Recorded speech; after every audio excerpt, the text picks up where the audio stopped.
Secret 7 on the Trail by Enid Blyton. Dramatised by Edward Philips.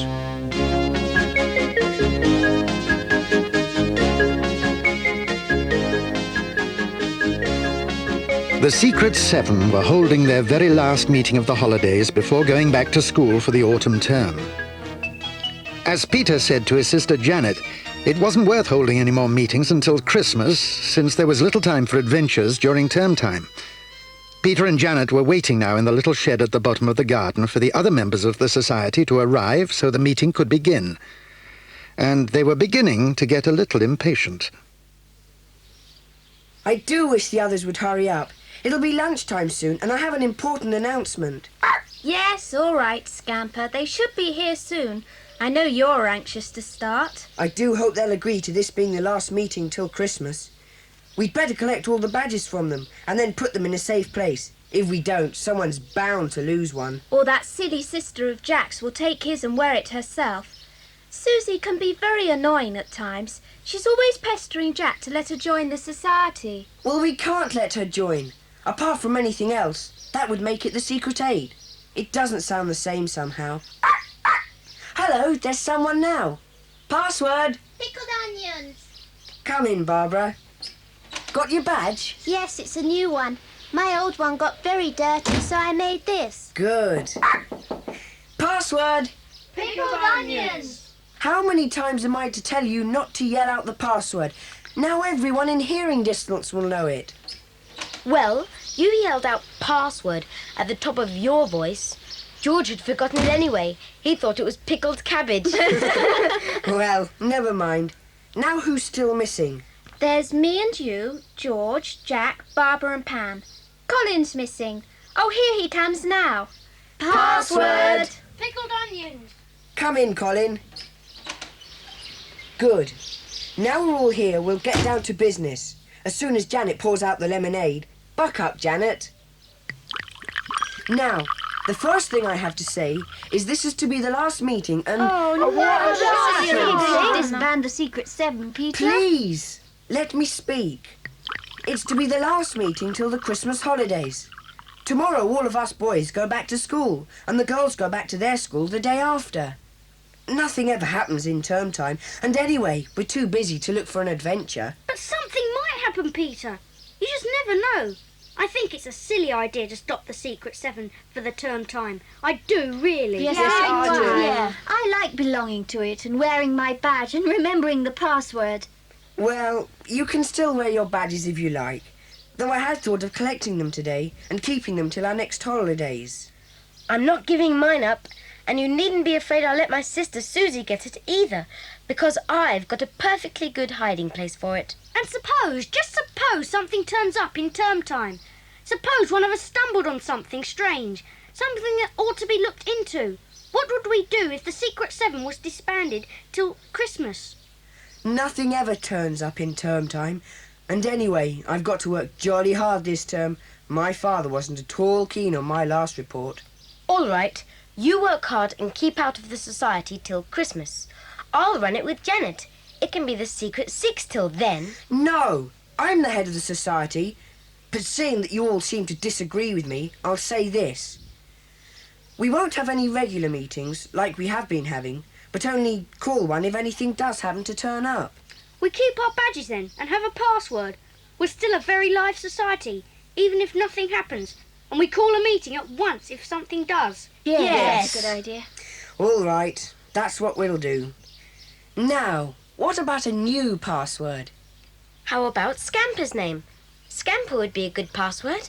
Scamper is no good.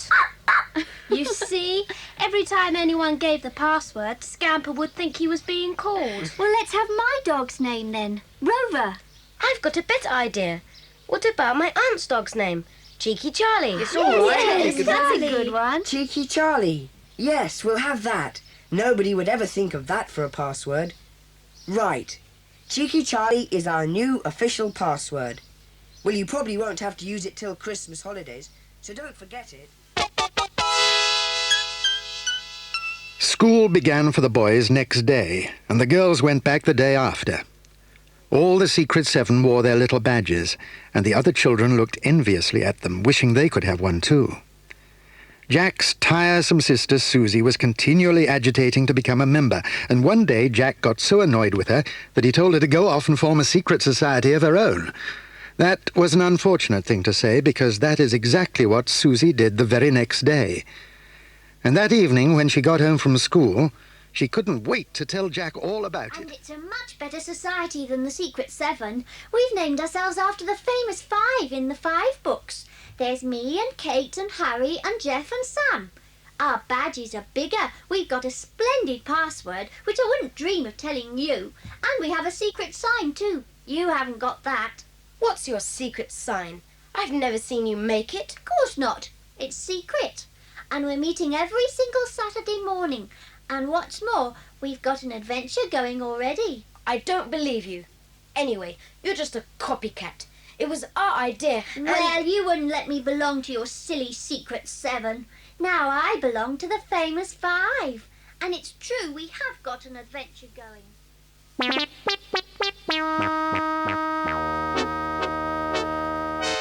Jack didn't know whether to believe Susie or not.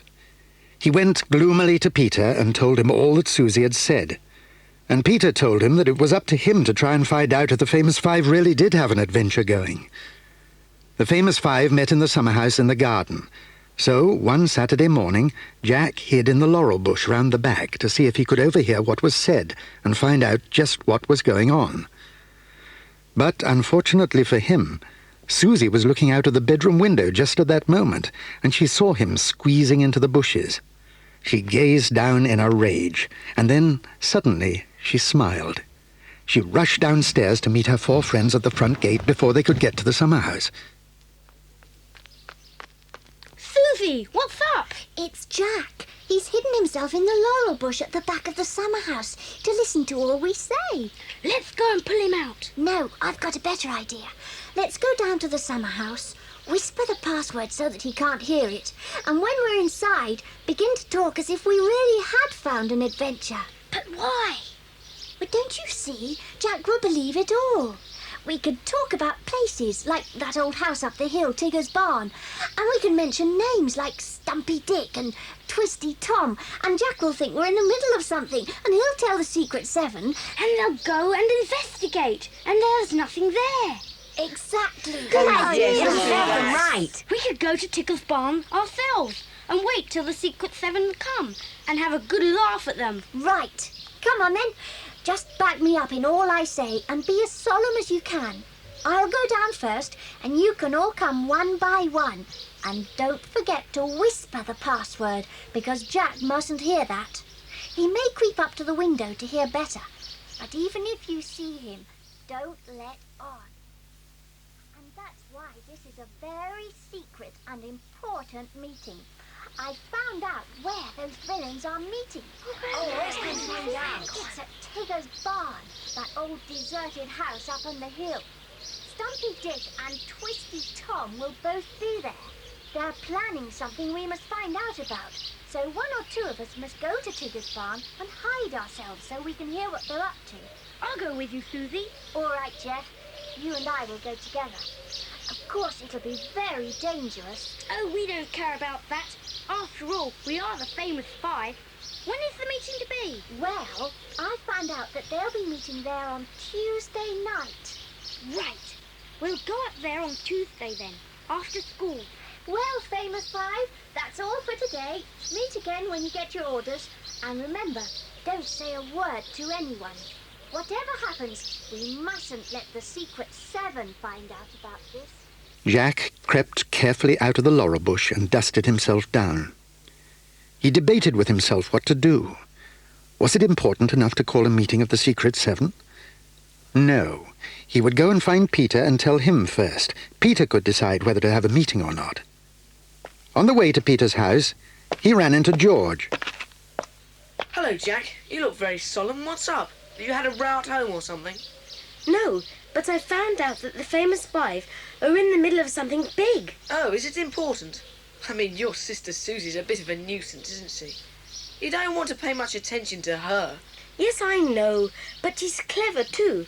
And there's no reason why the famous five shouldn't be onto something. It would be absolutely maddening if they should hit on something important before we did.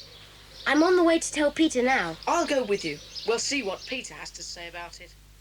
Well, all I can say is that I think you've been properly taken in, Jack. Surely you didn't fall for all that nonsense. They were pretending.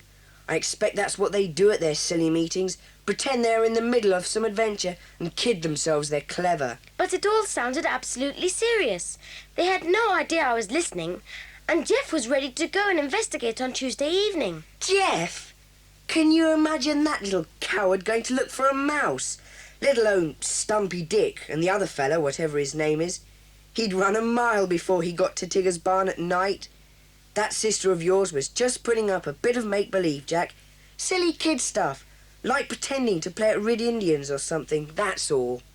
Then you don't think it's worth calling a meeting of the Secret Seven and asking for some of us to go down to Tigger's barn on Tuesday night? No, I don't. But suppose there is something behind it all, Peter? Well, look here, Jack. If you do see Susie and Jeff creeping off somewhere on Tuesday evening, you can follow them and see what they're up to. But they won't go. You'll see I'm right. All right, I'll keep an eye on Susie on Tuesday evening. If she stays home, I'll know you're right. But if she goes off by herself, or Jeff comes to call for her, I know there's something up, and I'll follow them. I'll come with you if you like. I shan't know what time they'll go, though. I know. You come to tea with me on Tuesday, George. Then we can follow Susie and Jeff at once, if they slip off. And if they don't go out, then we'll know it's all nonsense. Right. Will you let me know what happens? I'll bet you anything you like. It's nothing at all. When Jack got home, he went straight to his mother and asked her if he could have George to tea on Tuesday. His mother said yes. Susie was there, reading in a corner. She pricked up her ears at once and grinned in delight. She guessed that Jack and George meant to follow her and Jeff if they went to Tigger's barn. All right. She would take the joke a little further. She asked her mother if she could have Jeff to tea on Tuesday too, and her mother agreed. She noticed a gleam in Jack's eye when he heard that Jeff was coming to tea as well. Tuesday afternoon came round, and Jack, George and Jeff set off for Jack's house after school. Tea passed uneventfully, and then Mother put on a hat and coat and left for a committee meeting, telling the children to behave themselves while she was gone. As soon as the front door closed, Susie looked at Jeff and smiled. Jeff, come and see our new clock. It has a little man who comes out at the top and strikes a hammer on an anvil to mark every quarter of an hour. It's nearly 7:15. Let's go and watch him come out. All right, Susie. I think this is it, George. Do you suppose they're really going? Yes, they'll probably get their coats out of the hall cupboard. We'll hear the front door bang as they go out. Then we'll give them a minute or two and follow them. We know which direction they'll be going in, so it shouldn't be difficult to keep track of them. Then, when they... That's the front door. Now, let them get clear of the house. We don't want to track them too closely, or they'll see us. 3 minutes later, George and Jack closed the front door behind them and set off down the garden path. It was fairly light outside because of the rising moon, but they took a torch with them just in case. There was no sign of Jeff and Susie, but they turned right at the bottom of the road and headed in the direction of Tigger's barn. Now, the reason why there was no sign of Jeff and Susie was because they were still in the house. They had decided not to bother going themselves to Tigger's barn. The joke would work just as well without that. They were now hiding behind the big hall curtains, hugging themselves with glee to think of the marvellous trick they had played on the Secret Seven. Tigger's barn was about a mile away. It was up on a lonely hill hemmed in by trees. Once it had been part of a farmhouse which had been burnt down. It was now only a tumble-down shell of a house used by tramps who needed shelter. Children had played in it until they had been forbidden to in case the old walls gave way. When Jack and George arrived at the top of the hill, everything was still and quiet in the moonlight, and there wasn't a soul to be seen. There's no sign of them, George. I thought we'd caught up with them by now. Well, all I can say is they must have taken bicycles. They couldn't have gone so quickly otherwise. Has Susie a bike? Yes, and I bet she's lent Jeff mine. What do we do now? Let's see, if we can get inside. The doors are all bolted up. But there's no glass in any of the windows, so it shouldn't be difficult. Let's try this one. Steady now. Come on. Put your foot on these bricks. For heaven's sake, George, be careful. Sorry, Jack. Are you all right? Yes. Well, we're in anyway. Now let's not try to make any more noise. If those men are here... What was that? It's just an owl. It's two owls, or two birds anyway. Jack, you don't think it's those men signalling to one another, do you? You may be right, George. Come on, we'd better hide quickly. Over there in that big fireplace. There's plenty of room, and it's dark in there. If we're lucky, we won't be spotted. Where on earth have Susie and Jeff got to? Never mind about them now. Get as far into the corner as you can. Jack, look! Outside the window, someone's shining a torch. Shh, don't make a sound. Come on, Zeb. Through this window. Give Larry the signal again to tell him the coast's clear. Over here, Larry. All clear, Joe. Yes. Come on in. We'll go into the big room. There are boxes to sit on there and the light won't shine out so much as it would from this room. We can't be too careful. Jack, there is a meeting here after all. The famous 5 are onto something. Listen, George, I'm going to creep across the floor and go to the door over there and see if I can hear what they're saying. No, don't. There's sure to hear you coming. I've got rubber-soled shoes on. I shan't make a sound. You stay here, George. I shan't be long. Don't move or make a sound. Jack crept silently off, and the minutes ticked slowly by. George waited anxiously, growing more and more worried. What on earth was Jack doing? He should have been back by now.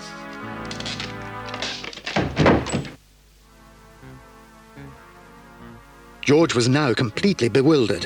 What was that crash? And why had the men stopped talking? What had happened to Jack? He waited for a few moments, and then finally he could stand it no longer.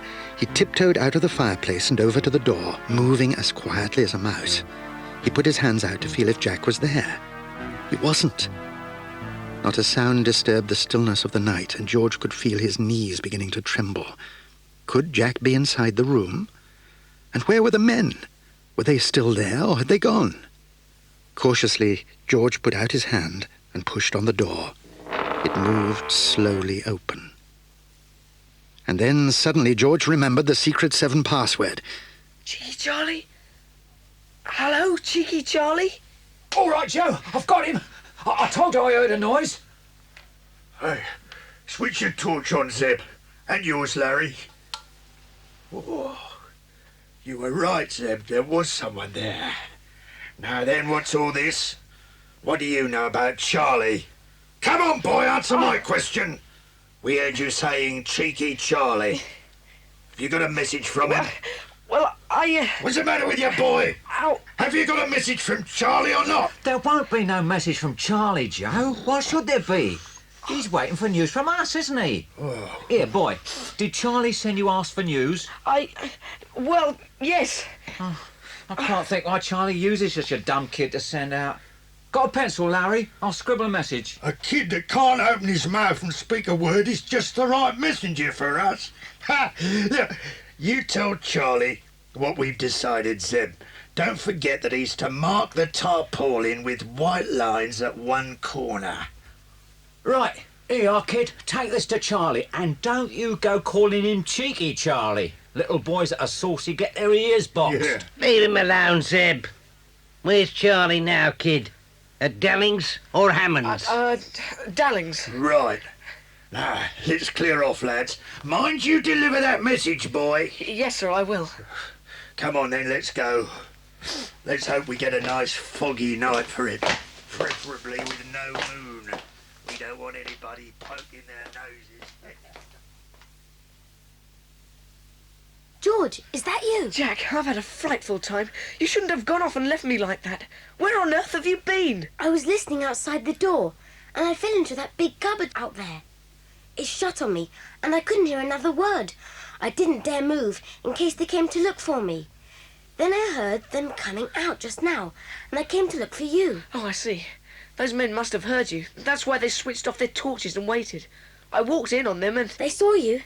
What did they do? It's really awfully peculiar. You see, I whispered our password, Cheeky Charlie, hoping you would hear me. But they heard me instead, and they asked me if I had a message from him. From who? From Cheeky Charlie. You mean there really is someone called Cheeky Charlie? Yes. Well, Charlie, anyway. And Jack, they gave me a message for him. I've got it here. Let's have a look. No, let's get out of here first. We can read it at home. Wait a minute. What about Susie and Jeff? I've forgotten about them. Where on earth can they be? Jeff, Susie, come on out wherever you are. They're not here, George. They've disappeared. Well, let's get out of here. We can find out what's happened when we get back home.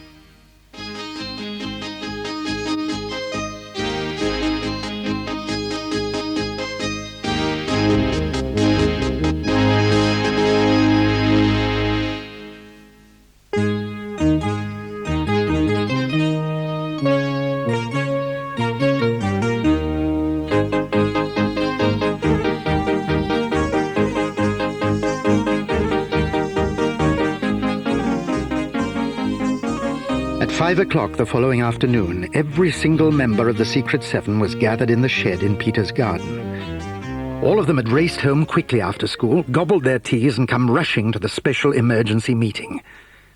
Peter addressed them all solemnly. Now, before we start, Scamper, sit by the door and keep guard. Bark if you hear anything at all. This is a very important meeting.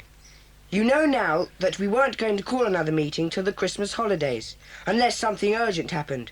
Well, it has. Now, you've all been given details of how Jack overheard the famous five at their meeting in the summer house, and how he and George went to Tigger's barn to find out what was going on.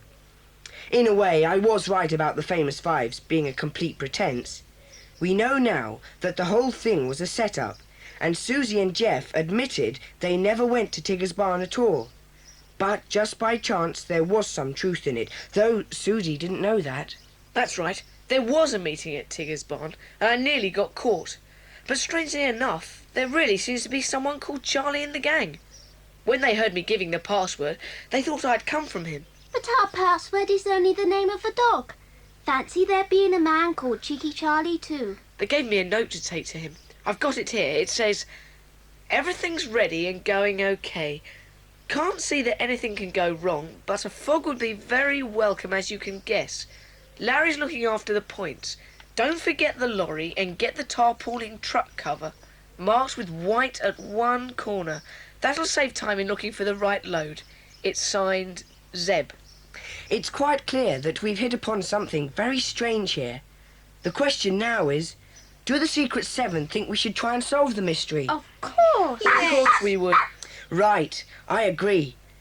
But we have got to be very, very careful this time, or else the famous five will try and interfere, and they might spoil everything. Nobody must say a single word about this to anyone. Is that agreed? Agreed. Now, first let's sort out all the things that Jack and George heard. Then we'll try to make out what they mean. Well, as I told you, I heard the men talking, but their voices were very low, and I could only catch a few words now and again. What were they? They kept saying something about loading and unloading, and they kept on and on mentioning points. What sort of points? I've no idea. They mentioned figures too. They said 6-2 quite a lot of times, and then they said maybe 7-10. And then they said there mustn't be a moon, and something about darkness and fog. Honestly, I couldn't make head or tail of it. Oh, and I think they had a map of some sort. What else did you hear? That's all. I fell into the cupboard then, and when the door shut on me, I couldn't hear another word. And all I can add is that the men asked me if Cheeky Charlie was at Dalling's or Hammond's. I said Dalling's, but goodness knows what they meant. Perhaps they are names of factories or workshops of some kind. Yes, we might be able to trace those. Now this note mentions points again, and talks about trucks and lorries. I think some sort of robbery is being planned. The question is, what are they going to steal and when? Shall we take the note to the police, Peter? Not yet. I'd like to see if we can't do something about it ourselves before we tell any grown-ups. After all, we've managed lots of affairs very well before. I don't see why we shouldn't be able to do something about this one too. We've got quite a lot to go on, really. We know the names of 4 men. Joe, Zeb, which is probably short for Zebedee, a most unusual name. Larry, probably short for Lawrence. And Charlie, or Cheeky Charlie. Yes, and we know that Charlie's at Dallings or Hammond's. What do we do first, Peter? Well, if, as Colin suggested, those are the names of factories or workshops, we should be able to find out if there are any of those names in the area. Janet, run up to the house and fetch the telephone directory so as we can check. Right. I think it would be helpful too if we try to find the man called Zebedee. There can't be many Zebedees in this district. Yes, but how would we do that? We can't go around asking every man we meet if he's called Zebedee. It would be like looking for a needle in a haystack. Peter, I've just thought of something. Those men at Tigger's barn kept talking about points. Do you think they meant points on a railway line? Of course! Points are used to switch trains from one line to another. So perhaps there's a train that contains something they want to steal. And they're going to switch it to another line. Yes, I think we may be getting somewhere. Then it must be a goods train. And the tarpaulin would be covering up the load. Do you remember? It had to be marked with white at the corner so that the men would know it. Yes, they wouldn't have to waste time then looking into every truck to see which was the right one. Sometimes there are 30, 40 trucks on a goods train. I've just thought of something else. Those figures the men kept saying, 6:2 and 7:10. Couldn't they be the times of the trains? Oh, yes. Like when we say Daddy's going to catch the 6:20 home or the 7:12. There must be a train that starts somewhere at 6:2. Or arrives somewhere then. And they want a dark and foggy night, because then it would be easy to switch the train into some siding. The engine driver wouldn't see what was happening. He'd go on till he came to some signal, and then the men would be there ready to take whatever it is from the marked truck. Peter, I really think we ought to tell somebody. No, let's see what else we can find out first. Remember, this is only what we think is going to happen. We don't know for sure yet.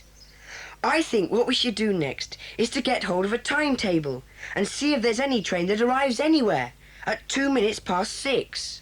That's no good. Goods trains aren't in the timetables.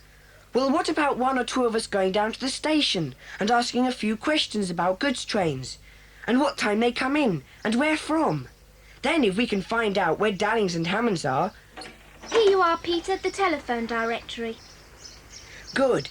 We've decided the men are talking about switching a goods train onto a branch line, Janet, so they could steal something from one of the trucks. The thing is, what? Now let's see what we can find. I'll look for Dallings first. Dale, Dalglish, Dalling, Dallish, Dallings! Here it is! Oh, there are 3 Dallings. There's a Mrs. A. Dalling, Rose Cottage, Hubley, and E.A. Dalling of Manor House, Tallington, and Messrs. E. Dalling, manufacturers of lead goods, of Petlington. The manufacturers sound the best bet. Let's look at the H's. Here we are. Hall. Goodness, what a lot of people are called Hall. Hallett, Hammers, Hamming, Hammond. I say, look at this. Hammond & Co. Limited, lead manufacturers, Petlington. There you are, 2 firms dealing in lead, one called Dalling and one called Hammond. Cheeky Charlie must be something to do with both. Lead's very valuable, isn't it, Peter? I'm always reading about thieves going and stealing it off church roofs. Yes. Now, what have we got so far? It looks as if Cheeky Charlie might be going to send a load of lead off somewhere in a railway truck. And Zeb and the others are going to switch the train to a sideline and steal it. Cheeky Charlie must have quite a high position if he's in both firms. I wonder what his real name is. We'll worry about that later. Let's get down to the station now, while we have the ideas still fresh in our minds. Colin, you come with me. Jack and George have had plenty of excitement so far, but you haven't had very much. The rest of you, see if you can come up with some ideas about finding this Zebedee. Come on, Colin. I have an idea the railway station is going to prove very helpful.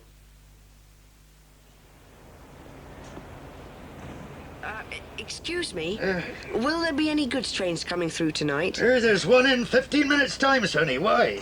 We like watching goods trains going through. I once counted 47 trucks pulled by a goods engine. Oh, the longest one comes in here in the evening. How many trucks do you reckon the 6-2 has as a rule, Zeb? Oh, well, maybe 30, maybe 40, depends. Did you hear that, Peter? You called him Zeb. Do you think... Shh! What time did you say this goods train's come through? Oh, about 6 o'clock. 6:02 it's supposed to be, but sometimes it's late. Where does it come from? Oh, lots of places. Idleston, Hayley, Garton Park, Petlington. Petlington? Why? Petlington, yes. Go on. Where else? Oh, Tapley, Singleton, Hartland Green. I suppose the points are further up the line, are they? Points? Oh, you wouldn't ask my mate about them. He's in charge of switching goods trains from one part of the line to another. They often have to go into sidings, you see. Does he switch the 6-2 into a siding, or does it go straight through on the main line? Oh, straight through. Larry only switches the goods trains that have to be unloaded near here. The 6-2 goes right on to Swindon. I wish I could see, Larry working the points. It must be fun. I expect the switches are quite different from the ones on my model railway at home. Oh, yeah. You bet they are. Ours takes a moving. Yeah, you certainly ask a lot of questions. Oh, well, we're very interested in railways, you see. Well, why don't you take a walk up the line there and ask Larry to show you the points? Just tell him Zeb said it was OK, but keep to the path now. Don't go walking on the lines unless you want to get flattened.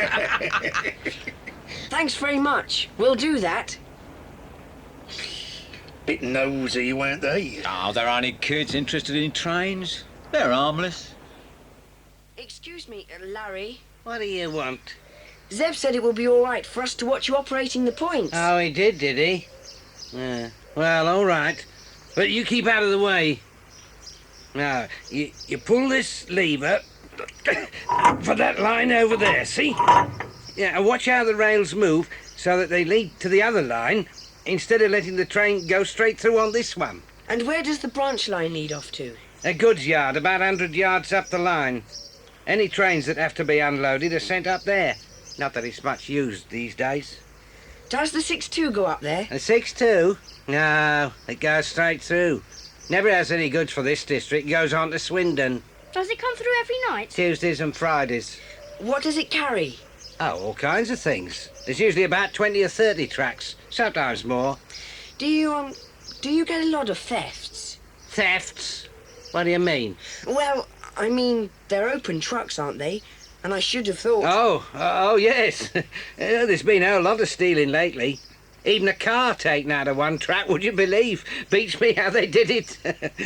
Oh, yes, there's quite a few dishonest folk about these days. And they must be a pretty smart bunch, though. Well, I can't stand here chatting. I've got work to do.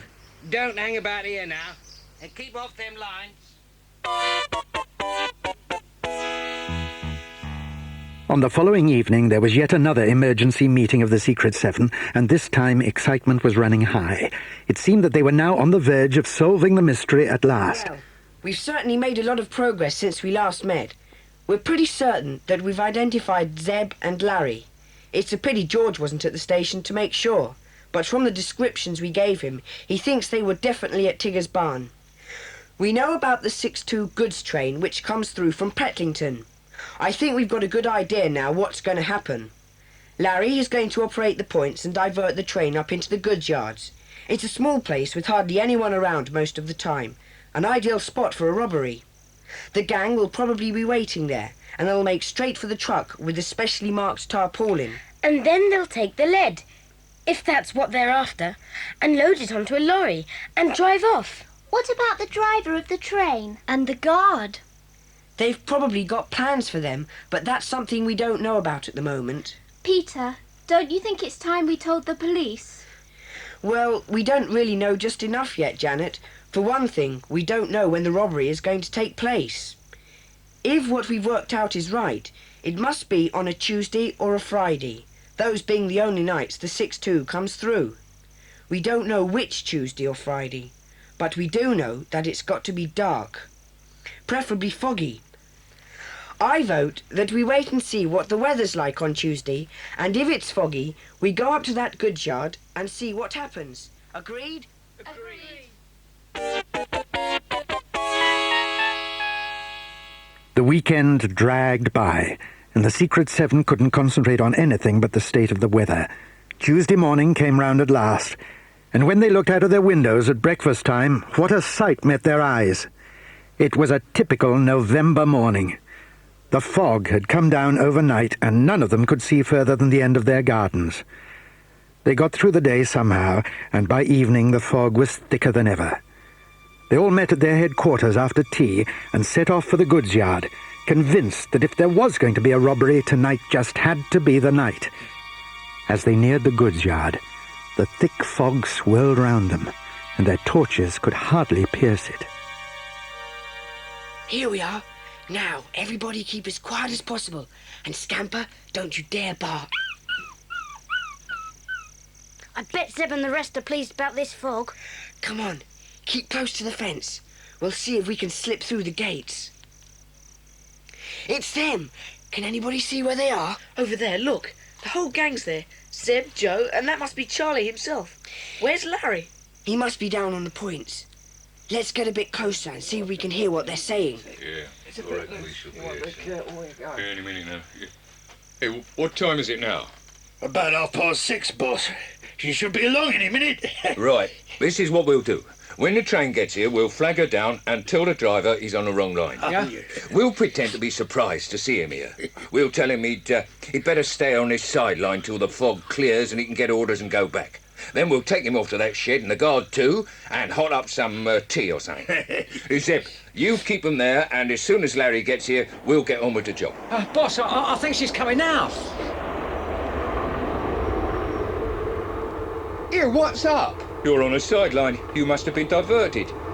You are the 6-2, aren't you? Yeah, that's right. There must have been some mistake at the points. We should have gone straight through. Where are we? In the goods yard. Don't worry, you're well out of the way of the mainline traffic. Better not move, though, till you get orders. This fog's terrible. I suppose you're right. Is this your guard? Yeah. What's happening? We've been diverted. We're in the goods yard and we'll probably be here for the night. My missus is expecting me for supper. We'll be lucky to be on for breakfast at this rate. Oh, come over to the shed. There's an oil stove there, and we'll light up and have a cup of something hot. Don't you worry about telephoning for orders. I'll do that. Who are you? I am in charge of this yard. It's lucky we're here. I bet your orders will be to stay here for the night. Here, Zeb, see if you can find a shakedown for 'em somewhere. OK, I'll just kill the engine. Come on in, over this way. Let's get something hot inside. Right, start up the lorry, Joe, and take it to the truck. Remember, it's the one with the white tarpaulin. Hey, who's that? It's me, boss. Larry. Everything okay? Yeah, we'll make a charm. Now, let's get to work.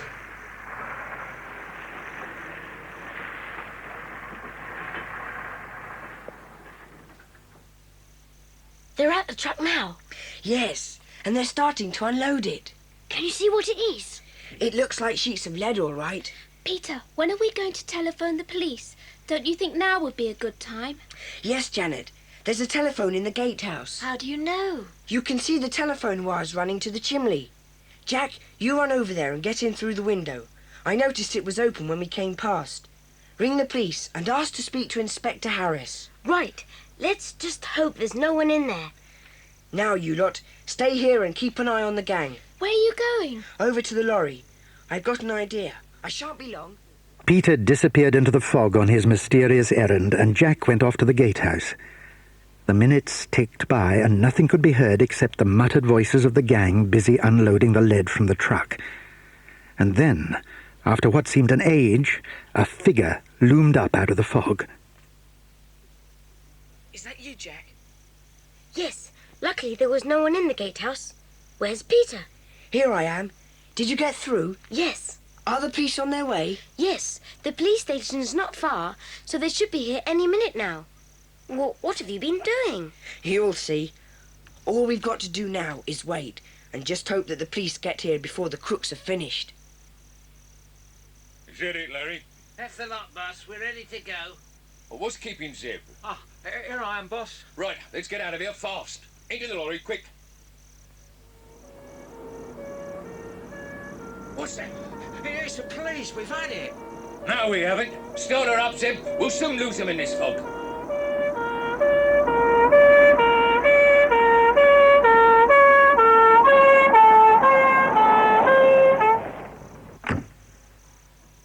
Inspector Harris, you're just in time. They're over there. Right. Come on, men. Grab them. Start her up, Zeb, you idiot. What's the matter with you? Drive the lorry at them if they try to stop us. I can't find the key. It's disappeared. The game's up, Charlie. You're surrounded. Are you coming quietly or not? Is this what you're looking for, Zeb? It's the key. The kids have got the key. Why, you... All right. That's enough. Take them down to the station. Well, that was a smart piece of work. I'll walk back with you. There's no room in the cars for me. A bit of a squash in there at the moment. Jenkins, go and have a word with the driver and the guard and tell them what's happening. The next evening there was a very special meeting of the Secret Seven. Only this time there were 8 people present. The 8th person was a guest. None other than Inspector Harris himself. And I would just like to say, in conclusion, that it is an honor to be here. And I thank you all for your help in rounding up Cheeky Charlie and his gang. He's been robbing goods trains all over the place, but we've never been able to get a lead on him until now. He's a clever fellow, but not quite so clever as the Secret Seven. Thank you, sir.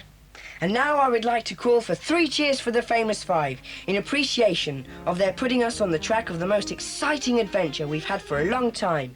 Hip hip! Hooray! Hip hip! Hooray! Hip hip!